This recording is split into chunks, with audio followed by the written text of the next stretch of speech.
Hiki ndo kitakachotokea utakapotumia beetroot ndani ya siku 30. Beetroot ni mboga ambayo ina chanzo kikubwa cha nitric acid, folate, potassium pamoja na antioxidant. Utakavyotumia mboga hizi aidha juisi yake hasa, utaenda kupata mabadiliko yafuatayo. Kwanza, utaboresha mzunguko wako wa damu, ambapo hii itaenda kusaidia kupambana na changamoto ya pressure, aidha shinikizo la damu, kuboresha afya ya moyo pamoja na mzunguko mzuri wa damu. Utaenda kusaidia changamoto za pressure kupungua aidha kuisha.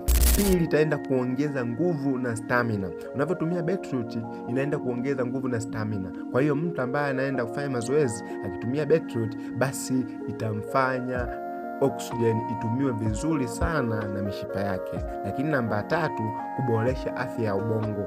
Kwa mtu ambaye ana changamoto za kusahau akitumia beetroot, basi inaenda kusaidia mzunguko mzuri wa damu, ambao huu unaenda kusaidia kuboresha afya ya ubongo na kuongeza kumbukumbu.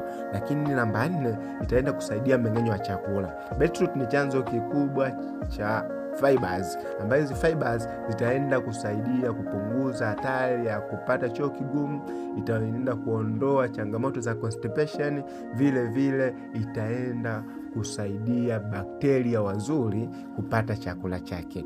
Namba mwisho, aidha namba 5, ni kwamba antioxidant itaenda kusaidia kupunguza hali ya kuvimba, inflammation kwenye mwili. Kwa hiyo jaribu kutumia beetroot kwa afya yako.